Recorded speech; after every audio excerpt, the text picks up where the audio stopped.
চলমান রাজনৈতিক পরিস্থিতি নিয়ে আলোচনার জন্য বিএনপি এবং জামায়াতে ইসলামীকে আমন্ত্রণ জানিয়েছেন প্রধান উপদেষ্টা ডক্টর মোহাম্মদ ইউনূস। 7:30টায় বিএনপি এবং 8:30টায় জামায়াতে ইসলামী নেতাদের সাক্ষাতের জন্য প্রধান উপদেষ্টার বাসভবন যমুনায় আমন্ত্রণ জানানো হয়েছে। বিএনপির স্থায়ী কমিটির সদস্য সালাউদ্দিন আহমেদ গণমাধ্যমে বলেন, 7:30টায় সাক্ষাতের সময় তাদেরকে জানানো হয়েছে। বৈঠকে কারা কারা অংশ নেবেন জানতে চাইলে বিএনপির মিডিয়া সেলের অন্যতম সদস্য শাইরুল কবির খান গণমাধ্যমকে বলেন, এই বিষয়টি এখনও চূড়ান্ত হয়নি। অন্যদিকে জামায়াতে নায়েবে আমির সৈয়দ আবদুল্লাহ মোহাম্মদ তাহের বলেন, বর্তমান পরিস্থিতিতে সার্বিক বিষয়ে আলোচনার জন্য তারা প্রধান উপদেষ্টার সাথে সময় চেয়েছিলেন। প্রধান উপদেষ্টার কার্যালয় থেকে রাতে সাক্ষাতের সময়সূচি জানানো হয়েছে। তবে বৈঠকে কারা অংশ নেবেন সেই সম্পর্কে কিছু জানাননি জামায়াতের এই নেতা।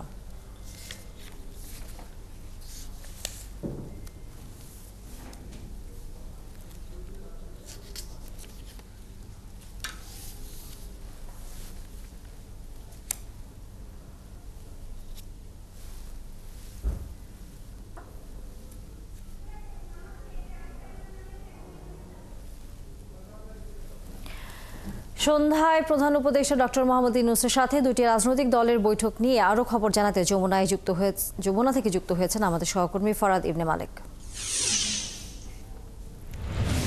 ফরাদ, আমরা জানি যে দুটি দলকে আজকে প্রধান উপদেষ্টার সাথে দেখা করবার বা আলোচনা করবার সময় দেওয়া হয়েছে প্রধান উপদেষ্টা দপ্তর থেকে। তবে যে বিষয়টি আসলে গত দুদিন ধরে খুব আলোচিত হচ্ছে সেটা হচ্ছে প্রধান উপদেষ্টার পদত্যাগ এবং একই সাথে নির্বাচন। এই দুটি বিষয় নিয়ে কয়েক ঘন্টা ধরে আসলে রাজনৈতিক বিভিন্ন মতামত আমরা এরই মধ্যে উঠে আসতে দেখেছি। আপনার কাছে তথ্য আছে কিনা যে প্রধান উপদেষ্টা দপ্তর থেকে এই দুই দলের সাথে কোন বিষয় নিয়ে আলোচনা করবার সুযোগ আছে বা দলগুলো এই বিষয়গুলো সামনে নিয়ে আসবে কিনা?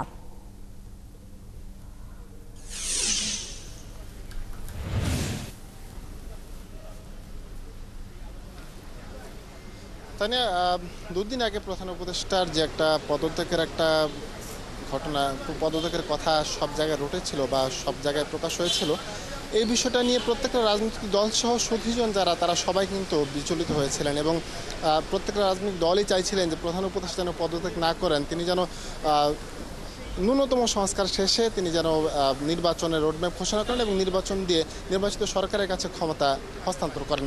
কিন্তু প্রধান উপদেষ্টা সাম্প্রতিক সময়ে বিভিন্ন ঢাকা সহ রাজধানী ঢাকা সহ দেশের বিভিন্ন জায়গাতে বিশৃঙ্খলা তৈরি হওয়া, আন্দোলন সংগ্রামের নামে কিছু বিশৃঙ্খলা দাবি করে তিনি কাজকর্ম, তার যে সংস্কার কাজ রয়েছে সেগুলোতে আসলে মনোনিবেশ করতে না পেরে তিনি পদত্যাগের চিন্তা করছিলেন। তবে সব রাজনৈতিক দলের যেই আকাঙ্ক্ষা, সব রাজনৈতিক দলের অনুরোধে তিনি আসলে পদত্যাগ করছেন না বলে আমরা জানতে পেরেছি। এই প্রেক্ষিতে আসলে এই সাম্প্রতিক যে ঘটনাগুলো ঘটেছে এই বিষয় নিয়ে বড় রাজনৈতিক দল যদি আমরা বলি যে বিএনপি, জামাত এবং এনসিপি, তারা প্রধান উপদেষ্টার সাথে দেখা করতে চেয়েছিলেন। এর মধ্যে বিএনপি এবং জামাতকে আজ সময় দেওয়া হয়েছে। সন্ধ্যা 7:30টায় বিএনপি খন্দকার মোশাররফ হোসেনের নেতৃত্বে আসবেন এবং রাত 8টায় জামাত আসবে। আমির ডাক্তার শফিকুর রহমান এবং নায়েবে আমির সৈয়দ আবদুল্লাহ মোহাম্মদ তাহের, এই দুইজন আসবেন। তারা এসে কথা বলবেন।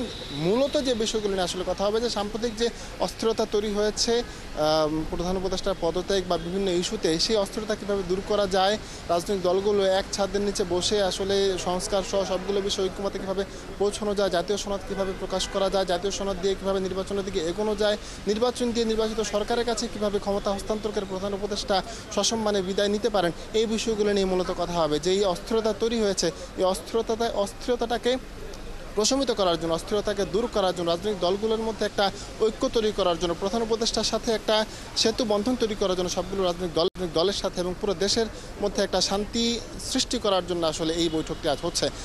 বিএনপি প্রথমে আসবে, এর পরবর্তীতে জামাত আসবে। সব মিলিয়ে আসলে কি আলোচনা হবে, কি ধরনের ঐক্যমতে পৌঁছতে পারবে, এই বিষয়গুলো জানা যাবে বৈঠকের পর। তবে বৈঠকটি শুরু হবে 7:30টায় বিএনপির সাথে এবং 8টায় শুরু হবে জামাতের সাথে। তানিয়া, অসংখ্য ধন্যবাদ ফরহাদ। নিশ্চয়ই আমরা বৈঠকের আরও খবর জানবার জন্য ফিরে আসবো আপনার কাছে। দর্শক, সহকর্মী ফরহাদ ইবনে মালেক ছিলেন এতক্ষণ যমুনার সামনে থেকে।